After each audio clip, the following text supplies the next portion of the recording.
صلی اللہ تعالی علیہ وآلہ وسلم نے ایک بار فرمایا، اے عورتوں، جب تم بلال کو اذان و اقامت کہتے سنو، جس طرح وہ کہتا ہے تم بھی کہو کہ اللہ عز و جل تمہارے لیے ہر کلمے کے بدلے 1,00,000 نیکیاں لکھے گا اور 1,000 درجات بلند فرمائے گا اور 1,000 گناہ مٹائے گا۔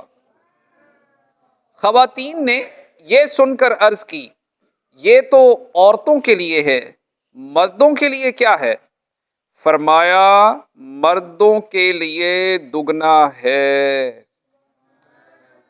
اب پیارے اسلامی بھائیوں، اذان کے اندر 15 کلمات ہوتے ہیں، ظہر، عصر، مغرب، عشاء، اور فجر کی اذان میں 17 کلمات ہوتے ہیں، اور ہر اقامت کے بھی 17 کلمات ہوتے ہیں۔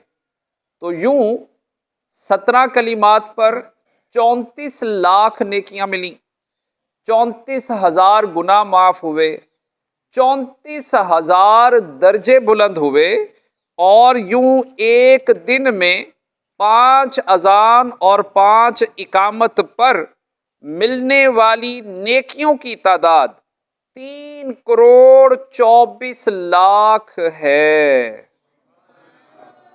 اور ایک دن میں معاف ہونے والے گناہوں کی تعداد 3,24,000 ہے، اور ایک دن میں درجے بلند ہونے کی تعداد 3,24,000 ہے۔ صلو علی الحبیب۔